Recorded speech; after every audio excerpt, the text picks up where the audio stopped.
Alrighty, welcome to day 4. We're going over the properties of logs. We can use these properties of logs to help us rewrite things so that they are a little bit easier to work with. It's actually going to be really useful in calculus next year. I know you're probably tired of hearing me say that, but sometimes it's easier to rework things a little bit in order to make them a little bit easier to deal with.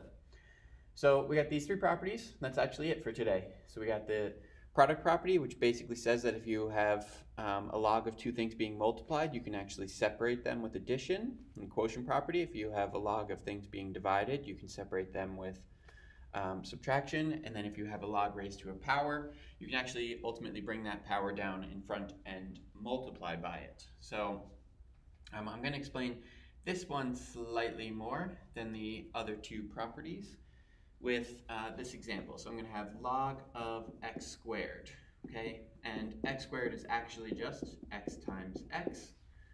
And so if I use the product property, it says I can rewrite this as log x plus log x, which is really just 2 log x's, okay? So what essentially has happened here is that this exponent has been brought down in front and is now in front, multiplied.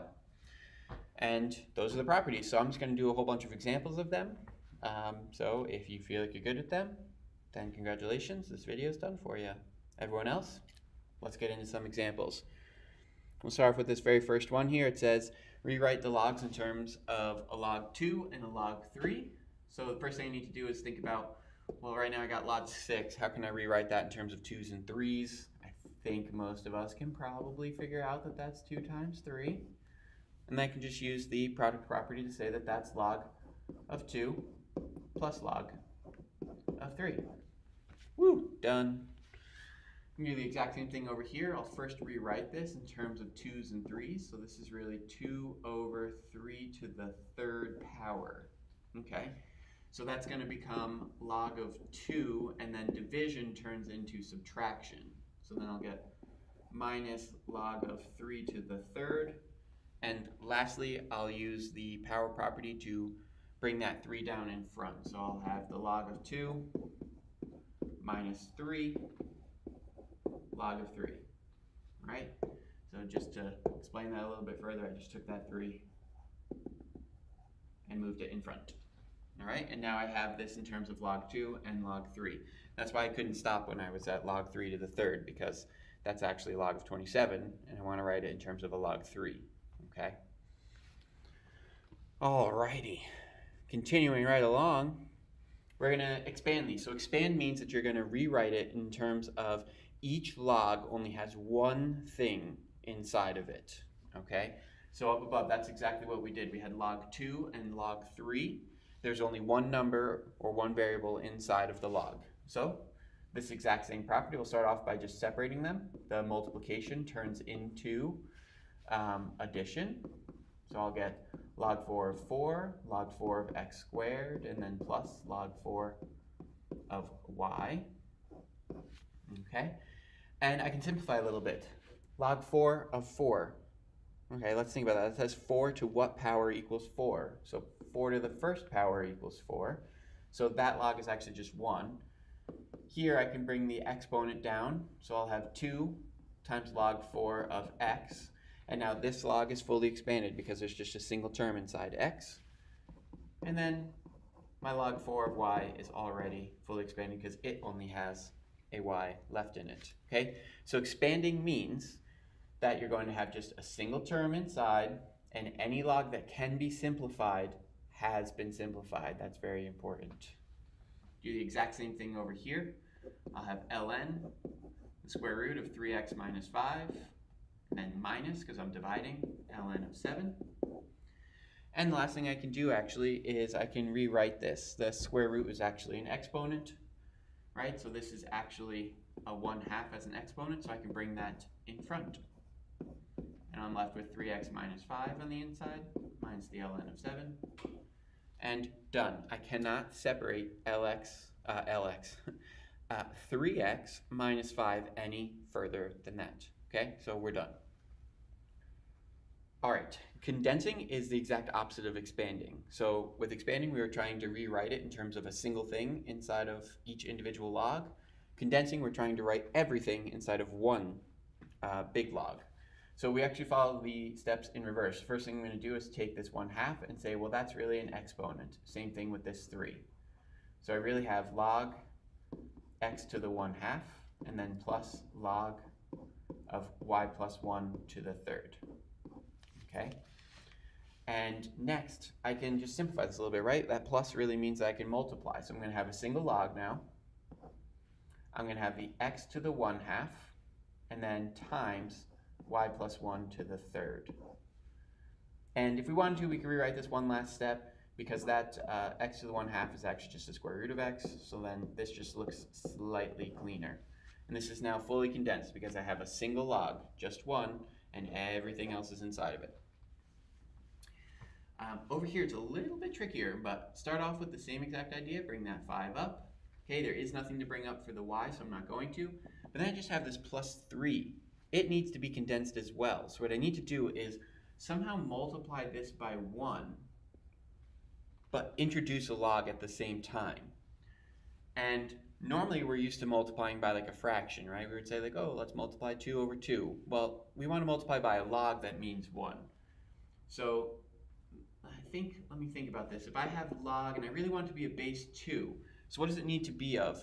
2 to what power equals something? I need 2 to the 1st because I need this to equal 1. That has to equal 2. Okay, so if this is a 2, then log base 2 of 2 is going to equal 1. All right, so that was kind of a confusing way of explaining that probably, but let's just re-summarize that.